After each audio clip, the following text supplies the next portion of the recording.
I've wanted to make YouTube videos for the past decade. So I put $5,000 that I do not have on the line very publicly. I told one of the biggest creators on the internet that I was going all in, and I told Simon Squibb that this was my dream. And I'm still stuck. And if you're watching this, you might have your own version of this. Maybe you didn't bet $5,000, but you've set the deadline, you've told people, you've had every reason to start. And so if high stakes or accountability or consequences are not enough, there has to be something deeper. I think it's time we figure out what the heck is actually going on.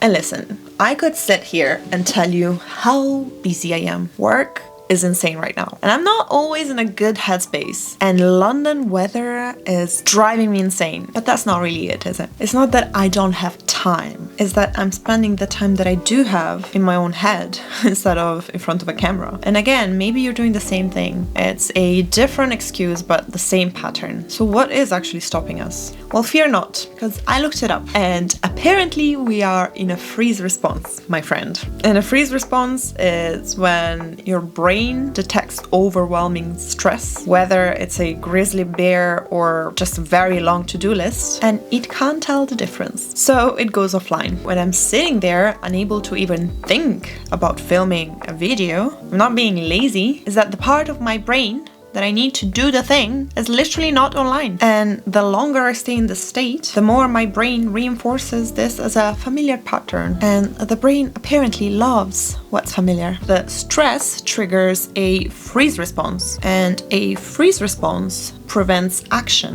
But then the lack of action creates more stress, and more stress deepens the freeze response. Do you see what is happening here? So after extensive research trying to get my shit together, I found 5 blockers I specifically relate to. And the first blocker is the moment of action. Because my gap is not knowledge. I know exactly what I have to do. My breakdown happens when I have to do the thing. The second blocker is fear. Because I'm not really afraid of posting per se. I'm more scared of what happens after I post.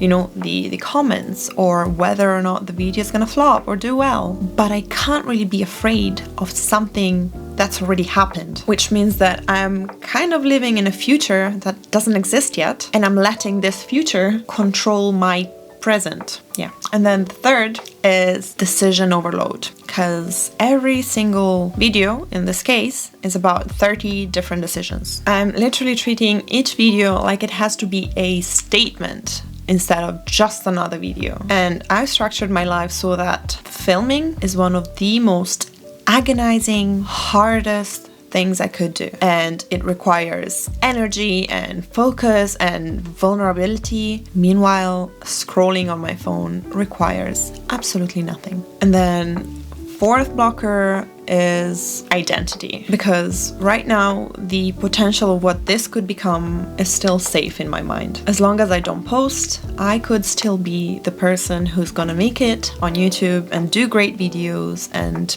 be very successful. But once I do post the video, I am the person who made that video, and I'm treating posting a freaking video like it's a personality test. And then fifth blocker is the reward timing trap, because my brain wants dopamine, and my brain wants the dopamine right now. And scrolling or even overthinking, it's an immediate hit. It might be negative, but it's still instant. Making videos and posting videos, the reward comes later. So I'm choosing the immediate poison over the delayed medicine. And then the sixth blocker is hiding behind research, because I've been doing research. Yeah, I've been watching many creators, studying their videos, and it's been making me feel worse and worse. And instead of creating, I hide behind this excuse of researching and consuming content. Because consuming content apparently in my head is gonna make me a better content creator. So here's what I think will help me get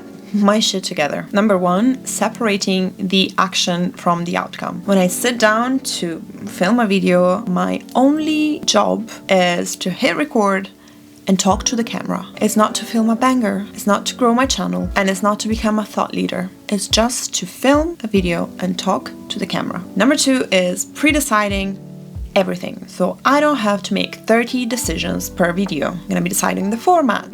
and what day of the week it's going out and what time, as well as having the camera always set up and the lighting always ready, and remove every friction point between I should be filming and I am filming, and also creating a proper strategy, which I'm going to be talking about more in depth in my next video, maybe, probably, I don't know. Then number 3 is making the goal smaller than the pressure that I'm feeling. Because again, the goal is not to make viral videos, although it would be a nice to have. The goal is just to film one video. If it's good, great. If it's mid, we'll get them next time. I'd rather post 10 mid videos than 0 perfect ones. 4th is treating every video as a data point I don't have yet. Because I can't really get feedback on the videos that are in my head. And by not posting anything, I'm actively choosing to stay ignorant instead of getting smarter. And the 5th is remembering that motion beats motivation. Action usually comes first, and motivation is the result of action, not a prerequisite.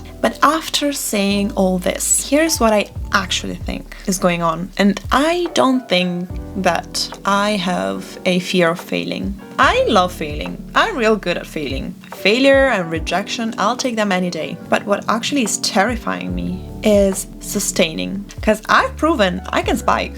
I haven't proven that I can sustain. Failure, it's one moment.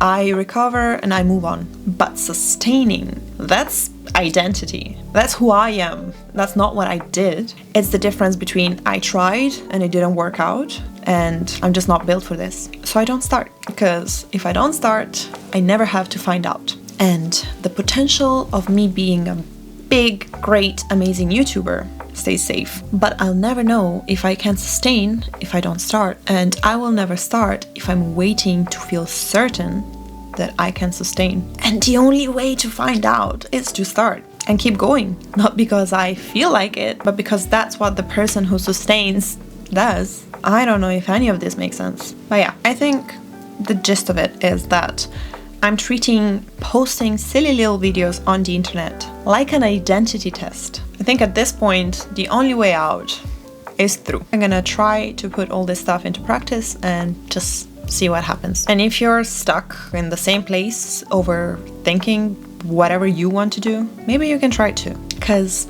at the end of the day, after all this spiraling and sadness and overthinking and anger and confusion, no one really gives a fuck.